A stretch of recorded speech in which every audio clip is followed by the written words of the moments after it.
So compaction. So what's the typical way most people deal with compaction? If you've got deep compaction, what's the tried and true method?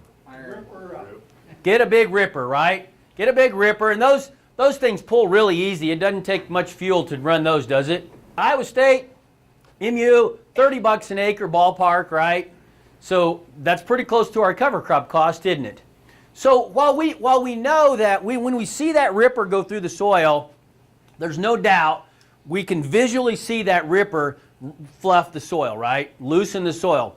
But now that we understand aggregate stability, and if you've heard any talks I've done before, aggregate stability is one of the top things we talk about. We now know that tillage reduces aggregate stability. Tillage chops and sizes reduces the biology that create those aggregates. So generally what we find is that while the ripper does fluff and loosen the soil, generally it collapses back in denser than it was to begin with before the first growing season is over, okay? And so that's where our roots come in. If we can have a cover crop, the two things that roots do, the roots themselves leak exudates into the soil. Their roots will go down and fracture that soil. The root exudates act as a glue to hold that soil in place once it's been fractured, so that it doesn't collapse and dissolve back in, okay? And actually there's all kinds of research to support that. This is Ohio State. They actually compacted it. They had no compaction here, 10 ton of compaction and 20 ton of compaction. They purposely compacted it and then planted cover crops on part of it and subsoil.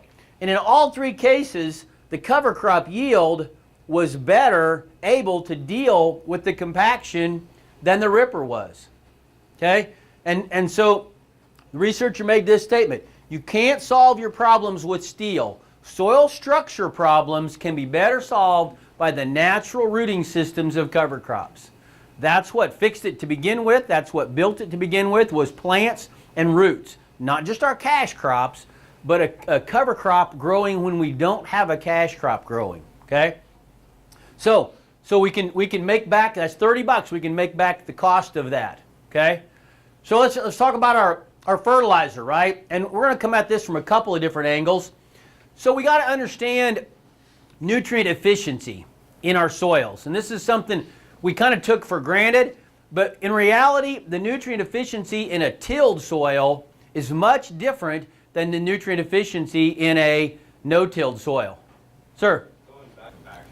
So that's a great question about drying the soils out in the spring.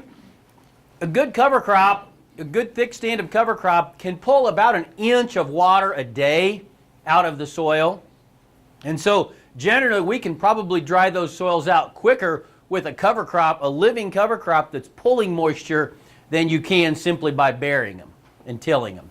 You also, as you build aggregation in the soil, you build that internal drainage in that soil.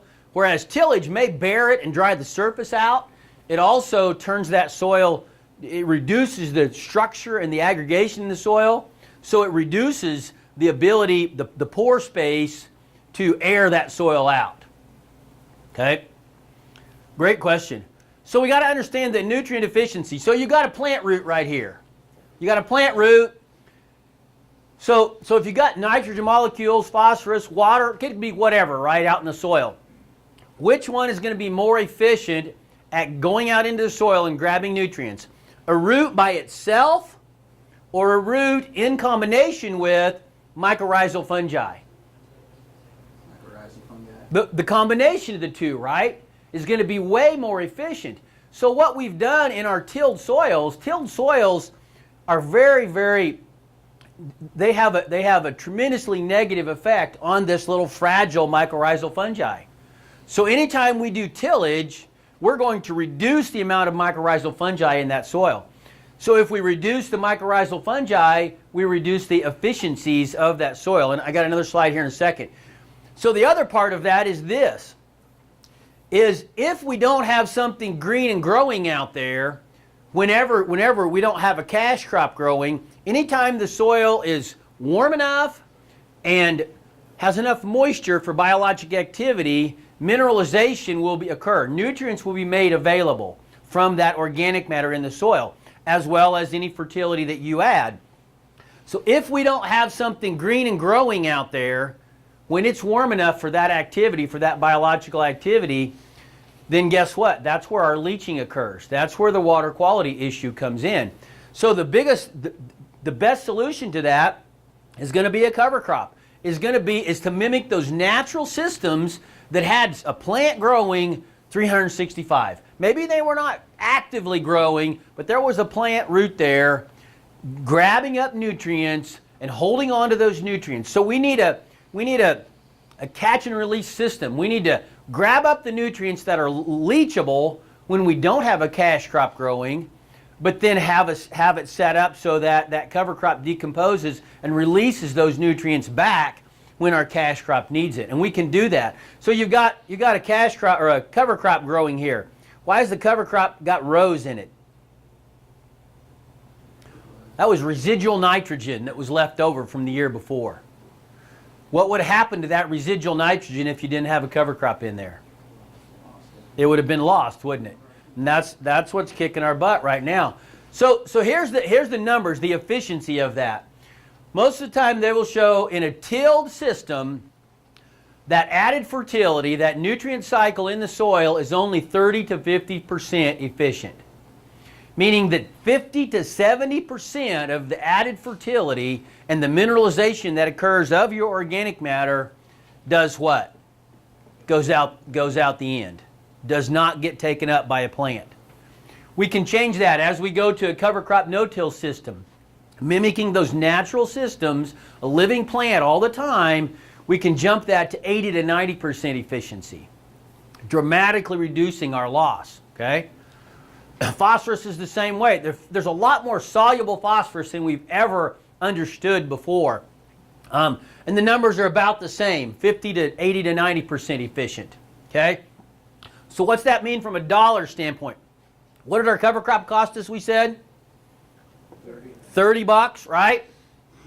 So, and this is Iowa State's numbers, average nitrogen application across the state, 186 pounds at 38 cents. If we can reduce that efficiency and save 40% of that, guess what? 28 bucks right there. Phosphorus, same thing. Save 40% of it by making our soil healthier, not as leaky. Healthy soils have a very tight nutrient cycle. There's not a lot of leakiness to them. Tilled soils are incredibly leaky because there's not a living plant there most of the time. Okay, so 38 bucks. So what our cover crop costs? 30 bucks. We can save that. Now, how do we save that? Guess what? We've got to start reducing our fertility inputs. And I wouldn't tell somebody year one, hey, go plant cover crops and cut your fertilizer by 40%. Wouldn't tell them that, right? But 2 or 3 years into this process, we've got a lot of guys that are starting to drop the phosphorus out. MU just did some stuff. Zero economic response to phosphorus in good, healthy soils. Terry Taylor over in Illinois, 30 years of no-till, zero economic response to phosphorus. Most of our Midwest soils have got 3,000 to 5,000 or 6,000 pounds of phosphorus in them. It's just not plant available. The biology are going to make that available. Okay? As we get those soils healthy, that whole nitrogen protocol that we've been using changes. Okay? Not only in how much we have to apply, but how much is going to get leached and how much is going into the water. Okay? So the other side of it is this, is maybe we could produce our own nitrogen, right? We've got a guy, this is Duke Kotwich, just in the edge of Missouri. We've got folks in Iowa doing this a little bit as well. Produce his own nitrogen. This is a stand of crimson clover and hairy vetch, okay? Now, I'll tell you, a crimson clover hairy vetch stand is not going to cost 30 bucks. It's probably going to be more like 45 or so, okay? But also to let it get this big, what's he going to have to do to planting time? Probably going to have to delay it just a little bit. Just going to have to delay planting just a little bit. He's getting it in the ground though, going through that material. Okay? And so if we can produce 150 pounds of nitrogen at 38 cents, that's $57. Now, at $3.50 a bushel, that $57 translates into a trade-off of 16 bushel. So if we could delay planting a little bit, give up 7 or 8 bushel, would that be money ahead? Even if we could get $30 to pay for that cover crop, right? So this is the other side of it. Most people say, well, yeah, but the research tells me I got to plant early. You know, to get maximize corn yield, you got to plant early. Okay? So why does the research tell us we've got to plant early? What's it trying to do to that corn to maximize yield? Keep it as long a growing season as possible. Is it as long a growing season as possible? What really determines yield in corn? Two things, moisture and nitrogen, we understand that, but what times? V5 kind of sets girth and pollinization, right? Okay? So what the research is telling us is that, hey, if you plant early, because your soils are so degraded, all the water's running off, your soils are bare, a lot of moisture is evaporating. The research is telling us that our water holding capacity and our water infiltration ability of our soils is really terrible. Because, hey, you got to plant early to get pollinization to happen early before the soils dry out. We've got guys planting later, pollinating later, but because they've got much better soils, less evaporation, way better infiltration, and the heat doesn't bother the corn near as much. Because it can transpire, it can sweat, it can use the soil moisture and transpire and keep that productivity. Our research is telling us you got crappy soil conditions, right? So it's going to be a trade-off. So prevent soil erosion. So what's the economic impacts of not doing it? That's what this one really looks at. Okay, nationally we've got a water and wind erosion rate of about 7.6 ton per year, per acre per year, nationally. That translates into about $40 per acre per year of nutrients lost, the cost to replace the nutrients that are lost in that 7.6 ton. $27 billion a year. Okay? Yeah, but this is Iowa and it's really flat and we don't have near the erosion rate that the rest of the country has, right? Exactly. Exactly? So Iowa, just looked it up last night. The 2015 NRI shows 6.02 ton per acre per year combined wind and water, state average. Not on the low. Not on the low? Not here. I bet it's more than you think. $31 to replace the nutrients in that 6 ton. Okay? Livestock feed. Livestock feed. This one's a no-brainer. Everybody understands this one. It's a dual feeding system. It's going to feed the soil livestock as well as our animal livestock. Most of the guys are telling us that, you know, they can pull about $100 an acre in grazing days off of that, because your alternatives are stored feed in the winter, right? You're not comparing grazing a cover crop to grazing a grass in the summer. Grazing grass in the summer is cheap. Hay, stockpiled forage in the spring or fall or winter is what we're comparing it to. So it's pretty easy to get that $100 right there, okay? So the total, all the things that we looked at, $20, $30, 38, 28, 32, 100, you know, $248. So what did we say our cover crop cost? 30 bucks. Do you think there's somewhere out of that 248 bucks that we can come up with $30 of benefit from our cover crop? You bet. And so there's a lot. That's a great point. There's a lot of things we're going to have to do slightly different up here. I think up here in this part of the world, the cover crops are going to have to get planted before harvest. I think they're going to have to get planted to maximize that growth and diversity and benefit. We're probably going to have to go in it at like side dress time, V5, V4, V5, and plant them to get the benefit from that standpoint. We're going to have to fly them on before harvest happens. You're exactly right. But there's people doing it all over. It's going to take some management. You bet. And we're going to get to that. talking about interseeding in corn or soybeans? Interseeding into corn. Corn, yeah, not so much into soybeans because of harvest heights, but potentially flying them on right before leaf drop in the soybeans. Because if you think about it, right, you go in and you plant them, you use a planter or drill to put the cover crop in post-harvest. So then, okay, even if you're a couple of days behind the planter, you plant them, it takes 4 or 5 days to germinate, takes another 4 or 5, 6 days to get very much growth before you start really getting much sunshine collection, right, before it really takes off. Now you're 2 weeks past harvest, or 3. You know, and if harvest is very late at all, you just don't have enough growth. So that's why you got to get them planted before harvest, either at side dress time or before leaf drop in soybeans, so that by the time harvest happens, you've already got a germinated seed, you've got a plant that's already got some leaf area. So as soon as that soybean or corn crop is taken off, boy, it's ready to get some sunshine and explode. We've been flying them out for 10 years. Some years great, other years Yep. you don't get a rain. Yep, and that's why generally flying is not nearly.